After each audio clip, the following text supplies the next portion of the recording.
Imagine a sprawling university campus in Boston, its ivy-covered buildings glowing under the golden light of a late autumn afternoon. Lecture halls hum with the energy of students and professors, all chasing knowledge, prestige, or both.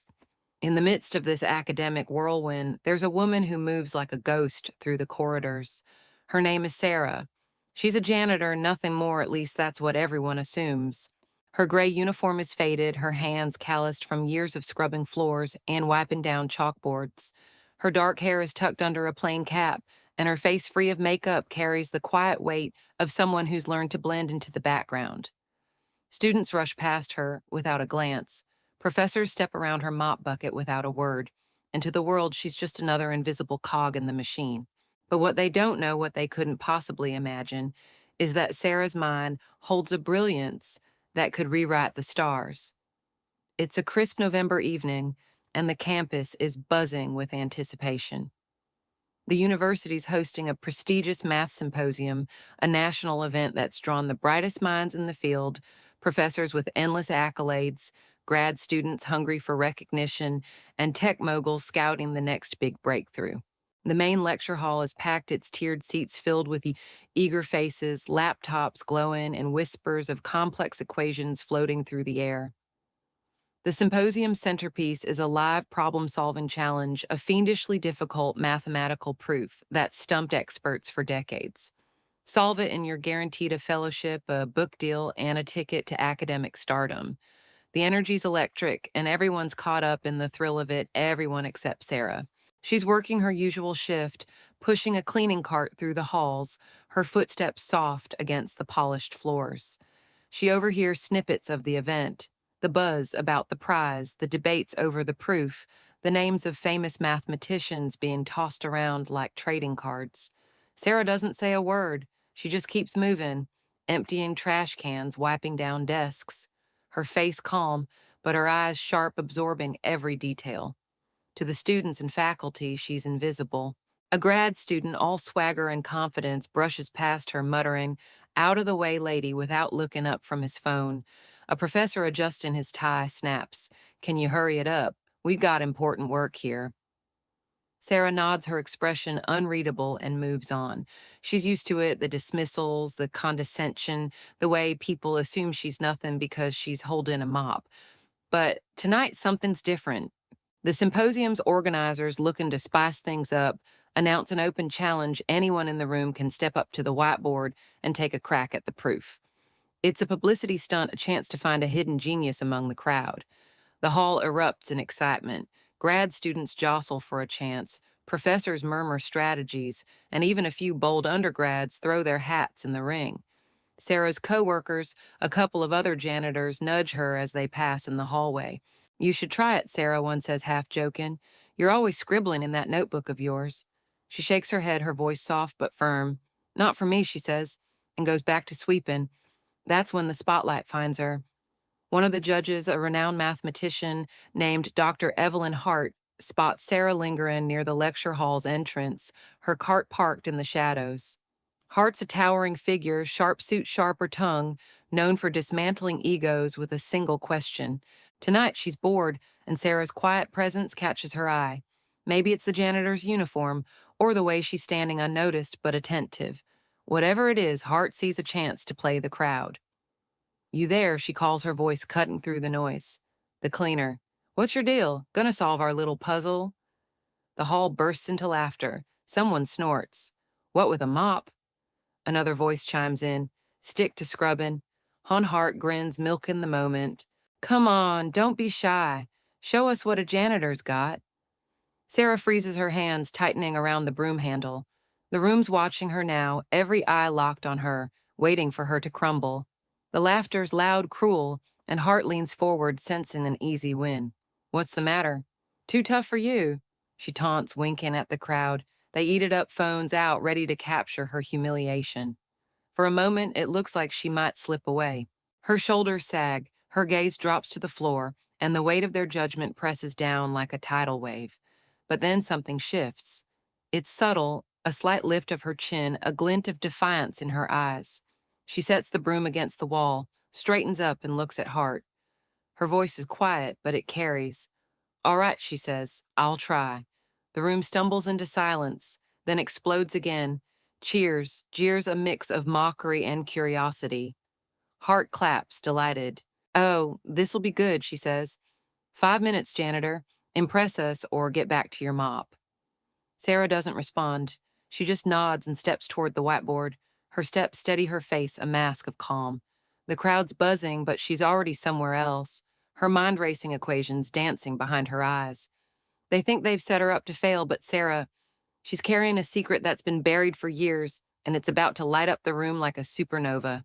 The lecture hall is a pressure cooker, the air thick with tension and the hum of whispered bets. The whiteboard looms like a battlefield covered in a dense tangle of symbols and numbers that look like hieroglyphs to the untrained eye. Grad students and professors crowd around scribbling notes, arguing strategies, their faces a mix of desperation and arrogance. Sarah slips into the fray, almost unnoticed, her gray uniform a stark contrast to the tailored suits and trendy jackets around her. The other participants barely glance her way. To them, she's a joke, a sideshow, someone who's only here to fill a slot. A cocky PhD candidate, all glasses and attitude, mutters, "Don't smudge the board, lady," as he brushes past her. She doesn't even blink. Her eyes are locked on the proof, her mind already unraveling its knots with a precision that's almost surgical. Outside, the hall's turned into a circus. The crowd's packed into the tiered seats, phones raised, live streaming the chaos. Dr. Hart's holding court, her voice booming through a mic as she plays to the audience. "Look at this one," she says, pointing at a sweating grad student fumbling with a marker. Thinks he's Euler, but he's more like a calculator with a dead battery. The crowd roars. Then her gaze lands on Sarah and her smirk sharpens. And here's our wild card, folks. The janitor. What's she solving? Dust bunnies and derivatives. The laughter's deafening and a chant starts up. Janitor, janitor. It's meant to sting and it does, but Sarah doesn't look up. She's in her own world, her hand steady as she picks up a marker, her eyes scanning the board like it's a puzzle she's solved 1,000 times.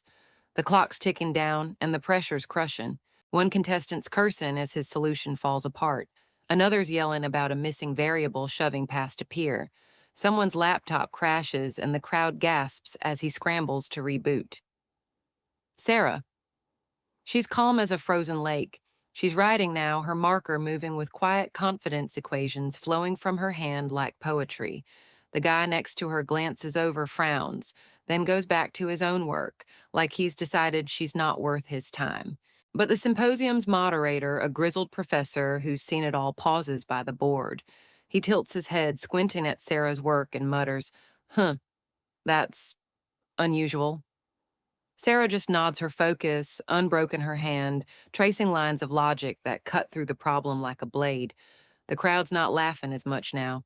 A few people near the front lean in, catching the rhythm of her work, whispering to each other. But Hart's not done. She's pacing, mic in hand, ready to bury her. 3 minutes, the moderator shouts in the hall's a frenzy. Contestants are erasing, rewriting, praying. Sarah's almost done. She's filling in the final steps. Her equations, elegant, precise, a work of art in chalk and ink. It's not just a solution. It's a revelation, a proof so clear it feels like it was always meant to be. She steps back, wipes her hands on her uniform, and exhales, her heart racing, but her face calm. The crowd's buzzing, but it's cruel, expectant, ready for her to flop. Hart's grinning, leaning forward as Sarah turns to face the judges. "All right, janitor," she says, her voice dripping with mockery. "Time's up. Let's see what you scribbled." The judges, a panel of academic heavyweights, lean forward, their expressions skeptical, like they're humoring her.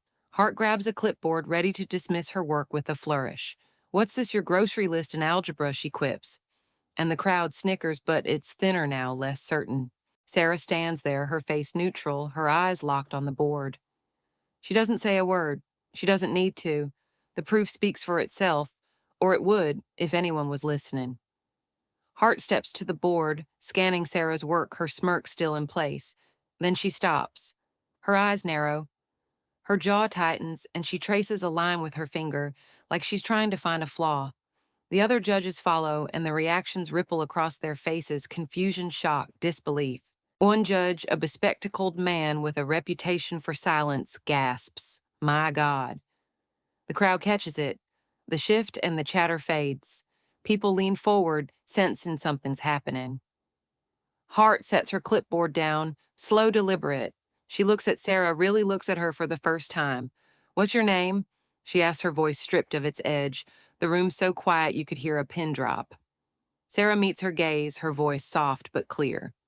"Sarah," she says, "Sarah Ellis." Hart nods like she's filing that away, then leans back, her face unreadable.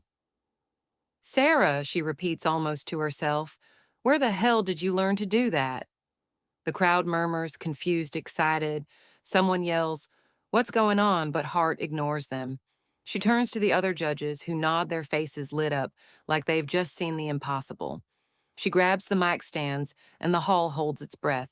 "Folks," she says, her voice booming, "we've got a problem.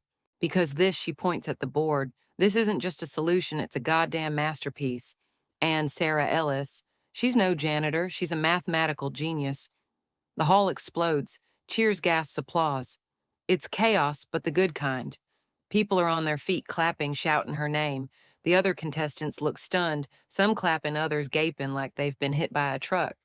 The PhD candidate who mocked her mutters, "No way," but he's drowned out by the roar.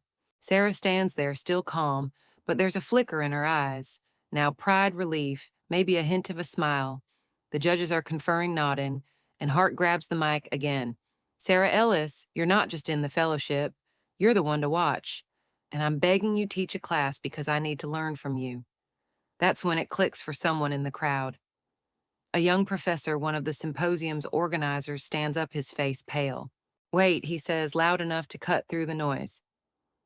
"Sarah Ellis," as in Dr. Ellis, the prodigy who published that groundbreaking paper on number theory at 19, the one who vanished after winning the Fields Medal. The room freezes. Every eye turns to Sarah, who doesn't move, doesn't blink. The professor's voice shakes. "You're her, aren't you? You disappeared 10 years ago. Everyone thought you quit. But you're here cleaning floors." The silence is electric. Sarah finally speaks, her voice steady but warm, like she's telling a story she's kept locked away. "I didn't quit," she says. "I just needed to step back. The awards, the pressure, it was too much.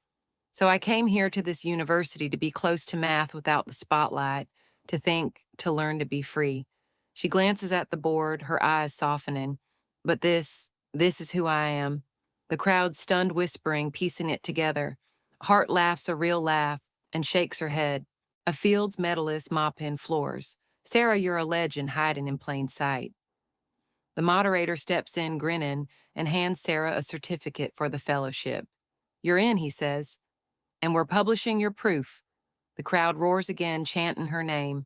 The judges stand clapping, and even the snarky contestants join in, some grudgingly, others genuinely awed. The professor, who recognized her, rushes over, apologizing, stammering, but Sarah just smiles, waves it off. "It's okay," she says. "I'm used to it." As the cheers fade, Hart pulls her aside, her voice low. "Sarah, you've got it. The mind, the heart. Don't hide it anymore." She nods, and for the first time, she lets herself smile full and bright, like she's finally home.